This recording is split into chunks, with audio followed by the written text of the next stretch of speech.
and they are now calling this man a drug lord in a reckless, irresponsible, and nonsensical manner. And I think that's unacceptable. Worse still, they come up with fake news. These things you mentioned, INEC is investigating him. They were behind it.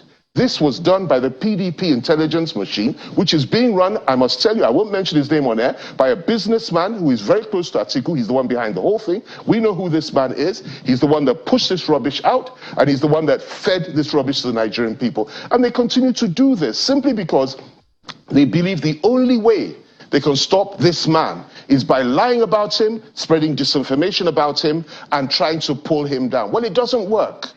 And that's the way of the PDP. It doesn't work, and it will not work.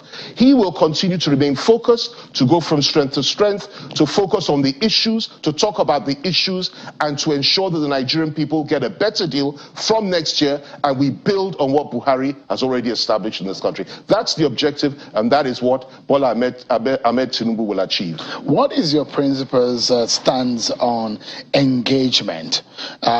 Debates and town hall engagements, as Channels is organizing, is basically to allow the candidate to speak directly to Nigerians.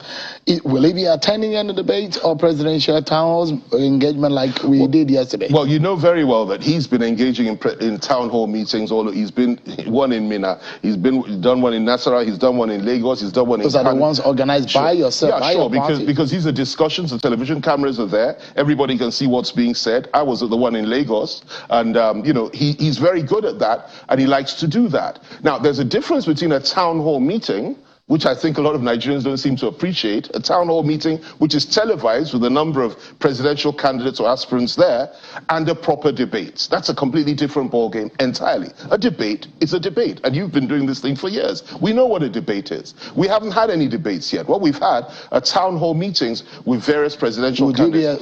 Some of them have not gone too well. Look at what happened with the Arise TV one, where, you know, PDP thugs and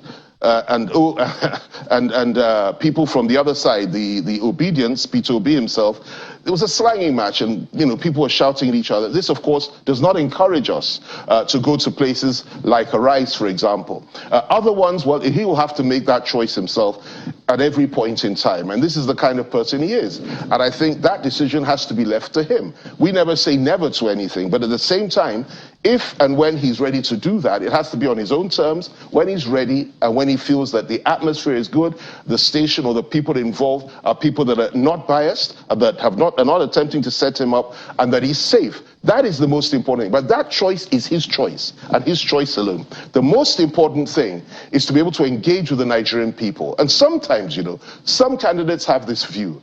Not all, but some.